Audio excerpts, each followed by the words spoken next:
braving government bullets to boot out a dictator, sending her fleeing to neighbouring India, and setting up an interim government with an internationally respected figurehead, Nobel laureate Muhammad Yunus, Bangladesh hit the headlines in 2024 for all the right reasons. But that's actually only the start. It's now that Bangladesh and its more than 170 million people are at a crossroads. There are strong forces that would pull Bangladesh back towards authoritarianism, but the path towards democracy is also an option. February's election and a referendum on a constitution are a first step, but only a first step. I've spoken with two Bangladeshi legal experts to discuss what the country needs to do in three crucial areas to move towards a democratic future.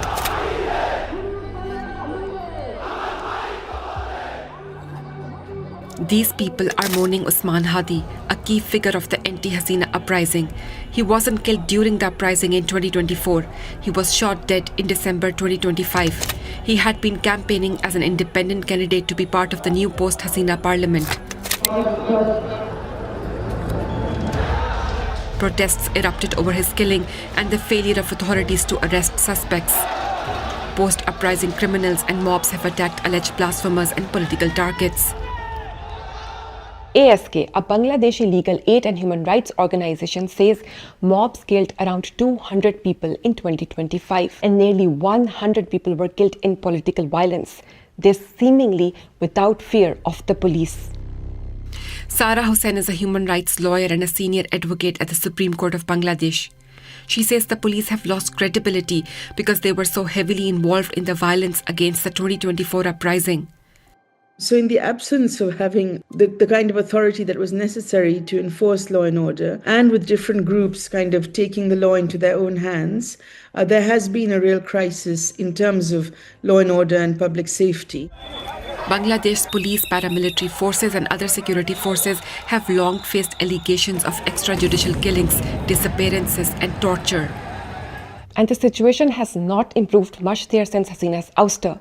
Another rights group, Adhikar, says such forces carried out at least 40 extrajudicial killings between August 2024 and September 2025. That's under Yunus-led interim government. Adhikar suggests the latest killings were not centrally ordered, but says the numbers show the security forces carry the legacy of the old system.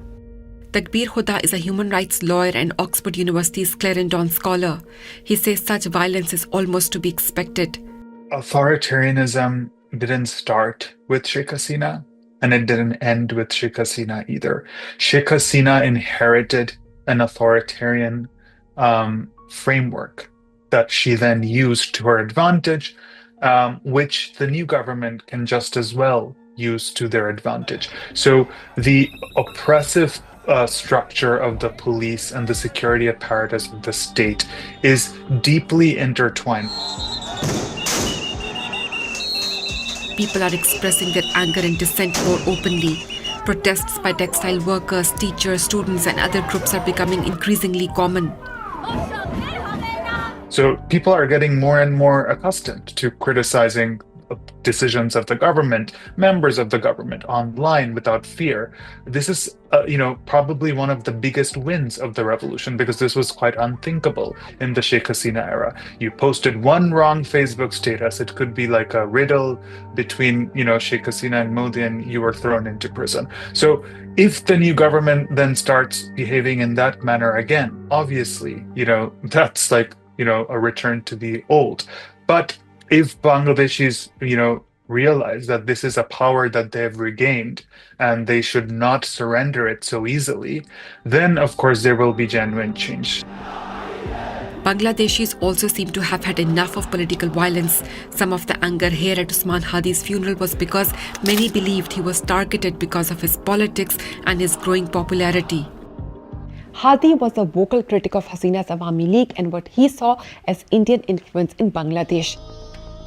People felt like Hadi's killing was meant to send a chilling message that whoever seeks to challenge these, arrangements of power distribution will suffer the same fate as Hadi did. And I think the immense turnout you saw in Hadi's funeral and the constant support for Hadi is really a rejection of that threat, right? Like millions of people saying we will not cower to, this act of violence.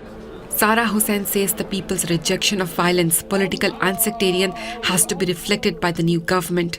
It's very important for the government to give the message that it's going to do everything in its capacity to prevent such things from happening and to hold people to account. And I think even if it's starting now, we need to see that that is happening, and that's happening without any kind of discrimination and exclusion. Bangladeshi police and paramilitary groups remain.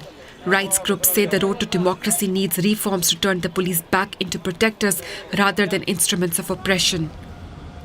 There has to be a real appetite for change. Like the government has to really understand that the police, needs to be demilitarized. The police needs to be made more civilian friendly. This, idea that police are there to discipline anyone who is an impediment to governance or like whims of the ruling party. That overarching sentiment needs to change, and no law alone can change that.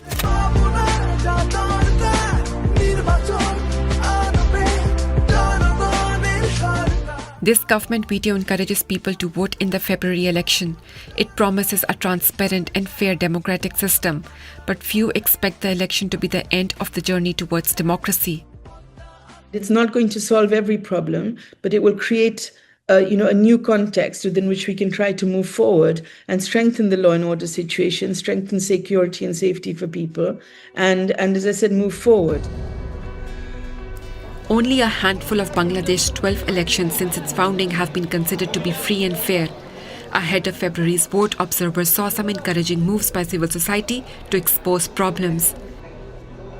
Where these concerns are being raised, I think what the media is doing quite a good job of flagging them at the moment, the press and the broadcast media, and of course social media, these things kind of break much faster. So I think particularly with the level of online activism that we see in Bangladesh, I think it's going to be hard for many things to be hidden. The Awami League, Sheikh Hasina's party, was outlawed, so it couldn't run in the February election. The interim government formed to take Bangladesh from uprising to election was under enormous pressure to keep the Awami League out of the picture. It banned its activities under Anti-Terrorism Act. It said the party's activities will remain proscribed till the trials against the Awami League and its leaders are completed. Rights groups have criticized the ban, questioning its legality and suggesting it undermined the all-important election. Transitional justice experts would suggest that Awami League should have been given the opportunity to reconstitute itself electorally. And if we are so confident that the people of Bangladesh do not want Awami League to ever return to power, then allow them to contest in the ballot and let the results speak for themselves. Then there's the question of justice. This is the International Crimes Tribunal. It sentenced Sheikh Hasina and her Home Minister to death in absentia for crimes against humanity for the 2024 repression. But rights groups, including Amnesty International, say the trial did not meet international standards, possibly because the court bowed to demands for a quick result. Bangladesh's July Revolution is so unique because there was such overwhelming imagery, video footage of the horrific violence that the state inflicted on its protesters. There were audio recordings where Sheikh Hasina was seen to order and authorize lethal force. So many could wonder, if the evidence is so overwhelming, if it is so obvious, why do we even need such a protracted trial to ascertain guilt? That is precisely where, the legal process must insulate itself from trial by media. Takbir Huda told us the Supreme Court could order a review or retrial, but that this would be politically costly for the new government. In order for those millions of people who voted for the Awami League to feel included in the new Bangladesh, they may need a fairer procedure for dealing with Sheikh Hasina and other Awami League leaders. They also need representation in Bangladesh's democratic future. While Awami League leaders have not apologized or taken responsibility for the violence of 2024, the question is whether the party can be readmitted into the system, and if so, how. In that situation, it's very hard to see how and what is the path for Awami League to return to everyday politics. While the repression against Awami League members is wrong, while the banning of their activities under the Anti-Terrorism Act is wrong, For Awami League to come back and to be a political force, they need to reckon with what they have been involved in. This is one vision for the future of Bangladesh. The July National Charter 2025 has been signed by major political parties, including the Bangladesh Nationalist Party and Jamaat-e-Islami. It proposes constitutional changes designed to strengthen democracy. চান যেখানে কেউ চাইলে 10 বছর বেশি প্রধানমন্ত্রী থাকতে পারবেন আপনি কি চান তত্ত্বাবধায়ক সরকার কিভাবে তৈরি হবে এটা সরকারি দল এবং বিরোধী দল মিলেই ঠিক করুক This video released by the interim government explains changes such as limiting the Prime Minister's term to 10 years and having all elections held under temporary caretaker governments. And this video, sung in different ethnic languages, promises that the charter will give official recognition to several ethnic minority languages. Supporters say it reflects what people hoped for during the 2024 July uprising. But if implemented, would the charter be good enough? I don't think the July Charter is adequate in the matters it addresses, and certainly not in how it addresses issues of equality and inclusion, which were core issues in the movement. And for me, those are the things that are about transformation of our society, not terms of office of the Prime Minister. Those who took part in the uprising are celebrated in the charter, but critics suggest others who faced repression but did not actively take part are overlooked. The danger is that people may feel special treatment for the 2024 protesters mirrors the privileges Sheikh Hasina's regime gave to families of fighters from the 1971 War of Independence. Anger at that institutional favoritism and the orthodoxy it came from led to the 2024 student protests, which spiraled into the uprising that ousted Hasina. In its core, it is creating a new orthodoxy, which is precisely what the revolution was uniting against. And it is creating a class of heroes who have access to state benefits.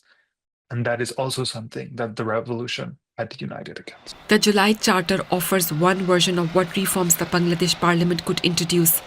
But to achieve constitutional changes truly representative of all Bangladeshis, the new parliament will need to address deeper questions of equality and representation. This is a start and puts Bangladesh at this crossroads. As we have seen, in order to follow the signs, the state has to take decisive steps in several crucial areas. To ensure the safety and confidence of its people, it must hold police and the security forces accountable for their actions. And to give everyone representation, it has to find a way back for Awami League supporters.